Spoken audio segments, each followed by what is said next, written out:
اعوذ باللہ من الشیطان الرجیم، بسم اللہ الرحمن الرحیم۔ اگلا ہمارا صفحہ نمبر ہے 289 یعنی 289، اور اس میں ہم نے پڑھنا ہے 1971 کی پاک بھارت جنگ کے نتائج، یعنی کیا رزلٹس ہوئے 1971 کی جو جنگ ہوئی پاکستان اور بھارت کے درمیان۔ تو یہ تو آپ کو پتہ ہے کہ 22 نومبر 1971 کو بھارت نے مشرقی پاکستان پر باقاعدہ حملہ کر دیا، اور اس حملے سے پہلے کیونکہ بھارت نے پری پلاننگ کی ہوئی تھی اور پری پلان وے سے یہ سارا کچھ وہ کر رہا تھا، جب سے پاکستان بنا تھا، بننے سے تو روک نہیں سکا پاکستان کو، لیکن اب اس کو وہ ایک خوشحال مملکت کے لحاظ سے دنیا کے نقشے پر دیکھنا نہیں چاہتا تھا، لہٰذا اس نے سب سے زیادہ شاکرانہ حملہ یہ کیا کہ پاکستان کے اندر سے لوگوں کو اپنے ساتھ ملایا، اور پھر ان کو شروع میں تو ان کے لیے ہمدردیاں شو کی کہ ہم آپ کے زیادہ ہمدرد ہیں۔ یہ مشرقی پاکستان میں بنگالیوں کو یہ یقین دلایا کہ ہم آپ کے ہمدرد ہیں، اور جو پاکستانی ہیں وہ ان کی آپ کے ساتھ کوئی ہمدردی نہیں ہے۔ پھر بھارت کا وہ جو طیارہ اغوا ہوا، اس کو سامنے رکھ کر انہوں نے مشرقی اور مغربی پاکستان کے درمیان میں جو رابطہ تھا وہ منقطع کر دیا۔ تو جب اٹیک ہوا، بھارت نے اٹیک کیا، تو اس وقت مشرقی پاکستان میں کمپیریٹیولی جو آرمی تھی وہ کم تھی، اور سب سے بڑی بات یہ کہ آرمی کے پاس اسلحہ اور باقی جو اسباب تھے وہ بہت کم تھے، اور جو رابطہ نہ ہونے کی وجہ سے مزید سپلائی جو تھی وہ مشکل تھی۔ کچھ جو تھا وہ بھارت کا عملہ بھی وہاں پر ہی شدید ہوا تھا، پھر کچھ بیرونی ممالک کی سازشیں تھیں، کچھ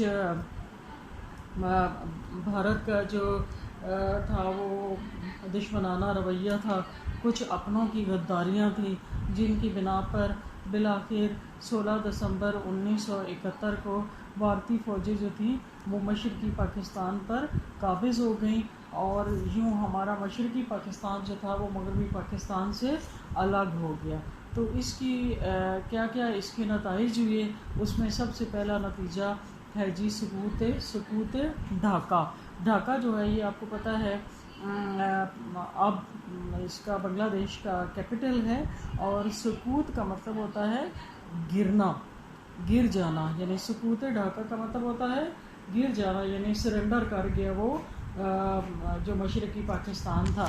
تو 16 دسمبر 1971 کو بھارتی فوجوں نے ڈھاکہ پر قبضہ کر لیا، اور جنرل عبداللہ نیازی نے ہتھیار ڈال دیے۔ یہ وہاں پر آرمی افیسر تھے جنرل عبداللہ نیازی، اور 17 دسمبر 1971 کو جنرل یحییٰ خان کے حکم پر پورے مشرقی پاکستان میں پاکستانی فوج نے ہتھیار ڈال دیے۔ یہاں پر یہ بھی ایک خرابی ہے کہ اوپر سے جو مغربی طاقتیں تھیں ان کے پریشرائز کرنے کی وجہ سے، پھر ان کے ساتھ کوئی ساز باز کرنے کی وجہ سے بھی ہمارے حکمرانوں نے غلط فیصلے کیے، اور جو آرمی تھی وہ مختلف محاذ پر تیار بیٹھی رہی کہ ہمیں اوپر سے سگنل ملیں تو ہم اٹیک کریں یا ہم جواب دیں، جہاں پر مشرقی پاکستان میں وہ بیچارے بے جگری سے بغیر کسی مال و اسباب کے لڑ رہے تھے، وہاں پر انہوں نے کیا کیا، فوری طور پر سرنڈر کر دیا۔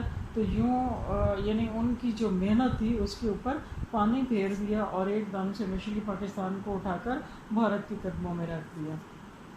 اچھا، اور اس وقت جب یعنی بھارت قابض ہوا تو اندرا گاندھی نے یہ کہا کہ ہم نے مسلمانوں کی 1000 سالہ تاریخ کا بدلہ چکا دیا ہے، مطلب 1000 سال تک جو مسلمانوں نے بر صغیر پاک و ہند پر حکومت کی تھی، ہم نے اس کا بدلہ چکا دیا ہے، کیونکہ ہندو تو بہت شاطر قوم ہے، ان کے تو دلوں میں انتقام کی آگ بھڑک رہی تھی، اور انہوں نے اپنی بے وقوفانہ طرز عمل سے یہ ان کے لیے سب کچھ آسان بنا دیا۔ دوسرا پوائنٹ ہے جی بنگلہ دیش کا قیام۔ 1971 کی پاک بھارت جنگ کا اہم نتیجہ یہ ہوا کہ مشرقی پاکستان کا وسیع و عریض صوبہ پاکستان سے عملاً کٹ گیا، اور دکھ کی بات یہ ہے کہ اس کی آبادی پاکستان کی 50% سے زیادہ تھی، یعنی 56% تھی. تو پاکستان کا یعنی آبادی کے لحاظ سے پھر پاکستان آدھے سے بھی کم رہ گیا. جب پاکستان معرض وجود میں آیا تھا تو یہ میں نے پہلے بھی آپ کو بتایا تھا کہ دنیا کی سب سے بڑی اسلامی مملکت تھی. لیکن جب بنگلہ دیش جب مشرقی پاکستان الگ ہو کر بنگلہ دیش بنا تو پھر پاکستان کا یہ اعزاز جو تھا وہ چلا گیا، اور اس مشرقی پاکستان کا نام بنگلہ دیش رکھا گیا. اور وہاں پر جو نظام تھا وہ بھی سیکولر نظام رائج ہوا، اور یعنی دو کاری ضربیں لگائیں. ایک تو ملک کا آدھا حصہ لے لیا، دوسرا نظام جو جہاں وہ پاکستان کے جہاں پر اسلام کا نظام رائج ہونا تھا اور جو اسلام کے نام سے حاصل ہوا تھا وہاں پر سیکولر نظام رائج ہوا. اچھا، اگلا تیسرا پوائنٹ ہے جی بنگالی عوام کی زبوں حالی.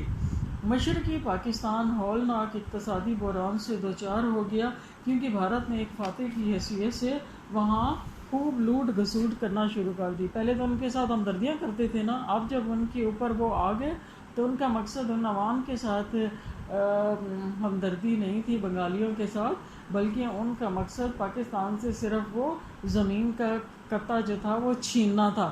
تو اب جب ان کے ساتھ مل کے بنگالیوں کے ساتھ مل کے یعنی ان کے ساتھ ہمدردیاں شو کی اور بنگالی یہ سمجھے کہ یہ ہمارے لیے کر رہے ہیں، ٹھیک ہے. جب انہوں نے پوری طور پر ادھر اپنوں سے لڑائیاں کی اور چھین لیا تو وہ ایک دم سے انہوں نے ان سے چھین لیا، اور پھر کیا کیا کہ وہاں پر لوٹ گھسوٹ شروع کر دی. بھارتی فوج صنعتی اداروں کی تمام مشینری اٹھا کر بھارت لے گئے. اس طرح مشرقی پاکستان ہندو سامراج کے عزائم کا شکار ہوا.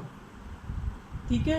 اچھا، اس کے بعد ہے جی سقوط ڈھاکہ کے بعد بھارت کی مشرقی پاکستان میں فاتح کی حیثیت سے وہاں ان کا کوئی بھی ہاتھ روکنے والا نہیں تھا، اور مشرقی پاکستان کے عوام بری طرح ہندو سامراج کا شکار ہو گئے. اگلا پوائنٹ ہے جی پاکستانیوں کا قتل عام. مشرقی پاکستان کے عوام ایک عظیم مصیبت میں گرفتار ہو گئے. بھارتی فوجوں نے اور مجیب الرحمان کی نیم فوجی تنظیم مکتی باہنی یعنی مکتی باہنی کے نام سے وہاں پر شیخ مجیب الرحمان نے اپنی ایک موومنٹ شروع کی تھی. مکتی باہنی کا مطلب ہوتا ہے جی فریڈم فائٹرز. مطلب ان کا مقصد یہ تھا کہ ہم نے آزادی حاصل کرنی ہے پاکستانیوں سے، کیونکہ یہ ہمارے ساتھ اچھا سلوک نہیں کر رہے مغربی پاکستان والے. تو ہم نے جو ہے اپنی اس فریڈم فائٹرز نے اپنی تحریک کے ذریعے مشرقی پاکستان کے لوگوں کو نجات دلانی ہے. تو اب وہ جو تحریک تھی وہ اصل میں ایک نیم فوجی تحریک تھی کہ اس کی، کیونکہ یہ غدار تھا نا، یہ سنسیئر نہیں تھا پاکستان کے ساتھ مجیب الرحمان بھی. تو بھارت جو تھے انہوں نے اس کو اپنا ایک کارندہ بنایا ہوا تھا. اب بھارت نے اپنے سفید یونیفارم میں جہاں پر لوگ بھیجے ہوئے تھے اپنی آرمی، ٹھیک، جو بظاہر ان کے لیے اپنی ہمدردیاں شو کر رہے تھے بنگالیوں کے لیے، لیکن اندر اندر جو تھا وہ ان کے خلاف دشمنی کا رویہ اختیار کر رہے تھے. تو اب انہوں نے یہ جو مکتی باہنی ہے اس نے بھی جب سارا کام ہو گیا یعنی مشرقی پاکستان الگ ہو گیا تو پھر اس نے بھی پاکستان کے حامیوں کو چن چن کر قتل کیا. یعنی وہاں پر جو پاکستانی تھے، ظاہر ہے جو پاکستان کے حامی تھے جو ان کے ساتھ ملے وہ تو ٹھیک، لیکن جو پاکستان کے حامی تھے ان کو پھر چن چن کر قتل کیا. اور نیچرل سی بات ہے کہ جب بنگالیوں کو بھی پتہ چلا کہ یہ ہمارے ساتھ سنسیئر نہیں ہے تو وہ انہوں نے ان کے خلاف آواز اٹھائی تو وہ ان کو بھی مارنا شروع ہو گئے، قتل کرنا شروع ہوئے، کیونکہ انہوں نے اپنا راستہ صاف کرنا تھا. ٹھیک ہو گیا. اچھا جی، اس کے بعد اگلا پوائنٹ ہے بہاری عورتوں پر ظلم و ستم. بھارتی فوجوں نے، یہ پوائنٹ لکھتے جائیے گا، یہ بک میں نہیں ہے، ٹھیک ہے. پہلا کیا پوائنٹ تھا میں پھر سے بتاتی ہوں، سقوط ڈھاکہ، پھر ہے بنگلہ دیش کا قیام، اس کے بعد ہے بنگالی عوام کی زبوں حالی. اگلا چوتھا پوائنٹ ہے ہندو سامراج کا قبضہ. اس کے بعد پانچواں ہے پاکستانیوں کا قتل عام. چھٹا پوائنٹ ہے بہاری عورتوں پر ظلم و ستم. بھارتی فوجوں نے پاکستان کے حامیوں کو چن چن کر قتل کیا. بہاری عورتوں کی بڑی تعداد کو لے جا کر کہ کلکتہ کے بازار میں فروخت کیا، تب غلاموں کے سے نا فروخت کر دیا، اور بنگلہ دیش سے تمام مشینری اتار کر بھارت لے گئے۔ اچھا، پھر یہ بہاری عورتوں پر ظلم و ستم یہ کیا کہ ان کو گرفتار کر لیا، پکڑ لیا، اور ان کو جا کر کلکتہ کے بازار میں فروخت کیا۔ تو یہ یعنی کیا چیز تھی کہ ان لوگوں کو جو بہاری فیملیز تھیں ان کو مینٹل ٹارچر بھی کیا، ان کی فیملیز کو تباہ بھی کیا، ان کو مینٹل ٹارچر کیا، ان کی عزتوں کو پامال کیا۔ اچھا، اگلا پوائنٹ ہے جی بنگالی صنعت کی تباہ کاری، کہ بنگلہ دیش سے بھارتی فوج جو تھی وہ تمام مشینری اتار کر بھارت لے گئی، اور بنگلہ دیش کی اس طرح سے یعنی وہاں پر لوٹ گھسوٹ کی، کچھ جو تھی چیزیں ان سے زبردستی لے لیں، لوٹ مار کی، پھر جو مشینری تھی وہ بھی اتار کر لے گئے بھارت۔ اس طرح بنگلہ دیش کی صنعتی اعتبار سے بنگالی صنعت کو انہوں نے کیا کیا، تباہ و برباد کر دیا اور ایک طرح سے مفلوج کر دیا۔ اگلا پوائنٹ ہے قومی وقار کو دھچکا۔ مشرقی پاکستان میں 90,000 فوجی اور مغربی پاکستانی عوام جنگی قیدی بنا لیے گئے، جن کی واپسی پاکستان کے لیے ایک مسئلہ بن گئی، اور مغربی پاکستان میں سقوط ڈھاکہ کی خبر بجلی بن کر گری، جس سے پاکستانی عوام میں مایوسی اور پریشانی پھیل گئی، کیونکہ اس سے ان کے وقار کو شدید دھچکا لگا۔ ٹھیک ہو گیا؟ اچھا، اور ان سے ان کا قومی وقار مجروح ہوا۔ اگلا 9واں پوائنٹ ہے سوشلسٹ عناصر کی منمانیاں۔ سوشلسٹ عناصر کی منمانیاں یعنی وہاں پر مشرقی پاکستان میں جو بھارت نے تباہ کاریاں پھیلائی ہوئی تھیں، ان سے سوشلسٹ اور بنگالی جو تھی وہ بالکل ان کے ہاتھوں میں بے بس ہو گئے تھے۔ ادھر پاکستان جو آرمی تھی ان کو بھی حکم ہو گیا کہ وہ سرنڈر کر جائیں، وہ ہتھیار ڈال دیں۔ تو اب اس سے کیا ہوا کہ سوشلسٹ عناصر شیر بن گئے اور ملک اپنے نازک ترین دور میں داخل ہوا۔ 10واں پوائنٹ ہے جی مشرقی پاکستان میں ادھر مغربی پاکستان میں مظاہرے۔ مشرقی پاکستان پر بھارت کے قبضے کے بعد مغربی پاکستان میں جنرل یحییٰ خان کے خلاف زبردست مظاہرے ہوئے، یعنی مغربی پاکستان کے لوگوں کو جب پتہ چلا کہ وہاں پر یہ حالات ہو رہے ہیں مشرقی پاکستان میں، اور پھر اوپر سے ہماری آرمی ایسی ہے حکمران ایسے ہیں کہ جنہوں نے آرمی کو بھی وہاں پہ ہتھیار ڈلوا دیے ہیں، اور ان کو کوئی رسد نہیں پہنچائی، بجائے اس کے پیچھے سے ان کو کمک پہنچائی جاتی، یا ان کو ایٹ لیسٹ انکریج کرتے رہتے تو ان کو سرنڈر کروا دیا، اور یوں ہمارا جو آدھا پاکستان ہے وہ چلا گیا۔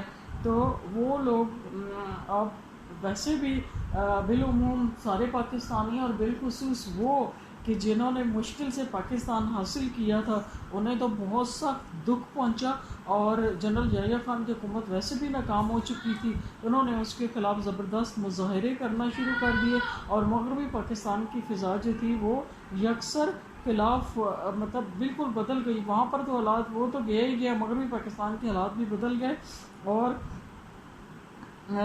یہاں پر کیا ہوا کہ جب یحییٰ خان نے یہ دیکھا تو یحییٰ خان کو بھی اپنا اقتدار میں باقی رہنا ممکن نہ لگ رہا تھا، کیونکہ لوگوں نے بری طور پر برے طریقے سے اس کو اب ریجیکٹ کرنا شروع کر دیا۔ 11واں پوائنٹ ہے یحییٰ خان کے اقتدار کا خاتمہ۔ مشرقی پاکستان پر بھارت کے قبضہ کے نتیجے میں سارے ملک میں جنرل یحییٰ کے خلاف زبردست احتجاج ہوا۔ ملک اور قوم کو ذلیل کرنے والے یحییٰ خان کے لیے برسر اقتدار رہنا ناممکن ہو گیا، چنانچہ اس نے 20 دسمبر 1971 کو اپنی نااہلی، غفلت اور بدتدبیری کے ہولناک نتائج سے زخم خوردہ اور غم زدہ قوم کی قیادت جو تھی وہ چھوڑ کر اس کو کس کے حوالے کر دیا؟ جناب ذوالفقار علی بھٹو کے سپرد کر دیا، اور خود یہ ذوالفقار علی بھٹو پیپلز پارٹی کے حکمران کے سپرد کر دیا، اور خود جو تھے وہ اقتدار سے دستبرداری اختیار کر لی۔ اچھا، اس بک میں نے ایک چیز نوٹ کی ہے کہ ایسے لگتا ہے کہ جیسے رائٹر جو ہے وہ ذوالفقار علی بھٹو کا ہے، وہ فین ہے یا وہ اس کی سائڈ لینے والا ہے۔ ظاہر ہے ہر انسان کوئی نہ کوئی کسی نہ کسی پارٹی کا ہوتا ہے، کوئی نہ کوئی اسے اچھا لگتا ہے لیڈر، آپ نے نیوٹرل ہو کے اپنے جو ہے نا نوٹس وہ پریپیئر کرنے، اور پیپر بھی نیوٹرل ہو کے دینا ہے، کیونکہ کچھ پتہ نہیں ہوتا کہ آگے جو ایگزامینر ہے وہ کون ہے. آپ کا مقصد مارکس لینا ہے، آپ نے کسی پارٹی کو ڈیفینڈ نہیں کرنا. ٹھیک ہے، میری یہ بات یاد رکھے، کیونکہ ابھی جب یہ میں بھی پڑھ رہی ہوں نا، تو میں نے بھی پڑھتے پڑھتے کہا کہ جناب ذوالفقار علی بھٹو، تو آپ نے اس طرح کا کچھ بھی نہیں لکھنا. جہاں جو کسی کی تعریف بنتی ہے ٹھیک ہے وہ کر دیں، لیکن اس طرح کے الفاظ نہیں استعمال کرنے کہ جس سے آپ کا پتہ چلے کہ آپ کس پارٹی سے بلانگ کرتے ہیں. ٹھیک ہو گیا. اچھا جی، اگلا پوائنٹ ہے مجیب الرحمن کے 6 نکات. یہ شیخ مجیب الرحمن تو وہ تھا کہ جس نے الیکشن جیتا مغربی پاکستان میں، اور اب وہ بھٹو کے ساتھ کسی طریقے سے بھی کمپرومائز کرنے کے لیے تیار نہیں تھا، اور اس نے اپنے 6 نکات پیش کیے. اور کہتے ہیں کہ یہ 6 نکات جو تھے وہ اصل میں اور تھے، اور جب یہ پاس کر دیے گئے تو پھر جو تھا وہ ان کے اندر ترمیم کر لی گئی، اور ترمیمی نقطے جو تھے وہ الگ تھے. ٹھیک ہے، پہلا جو نقطہ تھا وہ ہے کہ حکومت پارلیمانی ہوگی اور بالغ رائے دہی کی بنیاد پر براہ راست انتخاب کے ذریعے منتخب ارکان کو قانون سازی کے تمام اختیارات حاصل ہوں گے. اب ترمیم شدہ کیا ہے کہ حکومت وفاقی اور پارلیمانی طرز کی ہونی چاہیے. وہاں پہ صرف پارلیمانی تھی نا، وہاں پہ وفاقی اور پارلیمانی ہونی چاہیے، اور وفاق کی یونٹوں کے قانون ساز اداروں کے انتخابات براہ راست بالغ رائے دہی کی بنیاد پر ہوں. وفاقی قانون ساز ادارے میں نمائندگی آبادی کی بنیاد پر ہونی چاہیے. دوسرا نقطہ کیا ہے؟ وفاقی حکومت صرف دفاع اور امور خارجہ سے تعلق رکھے، باقی تمام امور یہ وفاقی یونٹوں کی حکومتیں طے کریں. یعنی وفاقی حکومت کا تعلق کس چیز سے ہوگا؟ صرف دفاع اور امور خارجہ سے. تو ترمیم شدہ کیا ہے کہ وفاقی حکومت صرف دفاع اور امور خارجہ کی ذمہ دار ہوگی، تاہم اس کے لیے کرنسی کے بارے میں نقطہ نمبر 3 کی شرائط پوری کرنا ضروری ہے. یعنی ایک اور چیز دے دے گی نا ترمیم شدہ میں، ایک اور اختیار دے دیا گیا. اچھا، پھر نمبر 3 ہے جی، اصل نقطہ کیا ہے کہ 2 اصل کرنسی رائج کی جائیں گی جو دونوں حصوں میں آسانی سے کے ساتھ تبدیل کرائی جا سکیں گی، اور پورے ملک کی یعنی 2 الگ کرنسیاں رائج کی جائیں دونوں، یعنی مغربی اور مشرقی حصے کی، جو دونوں حصوں میں آسانی سے تبدیل کرائی جا سکیں. ٹھیک ہو گیا. اور اگلا ہے کہ مشرقی پاکستان کے سرمایے کی مغربی پاکستان منتقلی جو ہے وہ روکی جائے، اور الگ ریزرو بینک قائم کیے جائیں، اور مشرقی پاکستان کے لیے الگ سیگا مال اور سکہ کی پالیسی اختیار کی جائے. اب ترمیم شدہ کیا ہے کہ 2 کرنسی رائج کی جائیں جو آسانی سے ایک دوسرے حصے میں تبدیل ہو سکے یا متبادل کے طور پر ایک کرنسی رہے. اس صورت میں فیڈرل ریزرو سسٹم رائج کیا جائے، جس کے تحت وفاقی ریجن میں ریزرو بینک قائم ہو جو اس کا تدارک کریں کہ ایک علاقے سے دوسرے علاقے میں سرمایہ کی منتقلی ہو سکے. ٹھیک ہے، پہلے یہ تھا کہ سرمایہ کی منتقلی روکی جا سکے، اور ترمیم شدہ میں کیا ہے کہ سرمایہ کی منتقلی جو ہے وہ ممکن ہو سکے. اب چوتھا نقطہ کیا ہے کہ ٹیکس اور مال کی وصولی کے تمام اختیارات وفاقی یونٹوں کو حاصل ہوں گے، مرکز کو اس قسم کے کوئی اختیارات حاصل نہیں ہوں گے. ترمیم شدہ کیا ہے؟ کسی کا مال کے بارے میں وفاق یونٹ فیصلہ کریں گے. مرکزی حکومت کو دفاع اور امور خارجہ کے اختیارات کے لیے مطلوبہ ریونیو وفاقی یونٹ آئین کی روح سے مقررہ شرح کے مطابق ادا کریں گے. پانچواں نقطہ ہے ملک کے دونوں حصوں کے زر مبادلہ کے 2 الگ اکاؤنٹس ہوں گے. مشرقی پاکستان کا زر مبادلہ حکومت مشرقی پاکستان، اور مغربی پاکستان کا زر مبادلہ حکومت مغربی پاکستان کے کنٹرول میں ہوگا. اور وفاقی حکومت کے زر مبادلہ کی ضروریات وفاقی یونٹ مساوی یا مقرر شرح کے مطابق پورا کریں. خام مال پر دونوں حصوں میں کوئی ڈیوٹی نہیں لگائی جائے گی، اور آئین وفاقی یونٹوں کی ضمانت دے گا کہ وہ حکومت کے غیر ممالک میں متعین جو ہے وہ ٹریڈ مشنوں کے ذریعے براہ راست تجارت کریں اور تجارتی تعلقات بڑھائیں. یہ بھی حق ہوگا کہ وہ کسی بھی غیر ملک سے تعلقات قائم کریں. ٹھیک ہو گیا. لیکن ترمیم شدہ کیا ہے کہ آئین وفاقی یونٹوں کو ضمانت دے گا کہ وہ زر مبادلہ کے الگ الگ اکاؤنٹس رکھیں جو ان اکاؤنٹس کے مکمل کنٹرول میں ہوں گے، اور وفاقی حکومت کی ضروریات آئین کی روح سے وفاقی یونٹ مقررہ شرح کے مطابق پورا کریں گے. علاقائی حکومتوں کو آئین کے تحت اختیار ہوگا کہ وہ ملک کی خارجہ پالیسی کی روشنی میں کسی بھی غیر ملک سے تجارتی تعلقات قائم کر سکیں. ٹھیک ہے. اچھا، اگلا چھٹا پوائنٹ ہے کہ مشرقی پاکستان میں ملیشیا قائم کی جائے گی، اور ترمیم شدہ کیا ہے کہ وفاقی یونٹوں کو ملیشیا یا پیراملٹری فورس رکھنے کا اختیار ہوگا تاکہ وہ قومی دفاع میں مؤثر کردار ادا کر سکیں. ٹھیک ہو گیا. اچھا، تو در حقیقت شیخ مجیب الرحمان نے 6 نکات کی صورت میں مغربی پاکستان کے خلاف نفرت کے ماحول میں اپنی حقیقی آرزوؤں کو چھپانے کی کوشش کی. 6 نکات کی آڑ میں شیخ مجیب الرحمان مشرقی پاکستان کو پاکستان سے آئینی صورت میں علیحدہ کر کے بنگلہ دیش کی خود مختار مملکت قائم کرنا چاہتا تھا، اور خود قوم کا ہیرو اور بنگلہ دیش کا سربراہ بننا چاہتا تھا.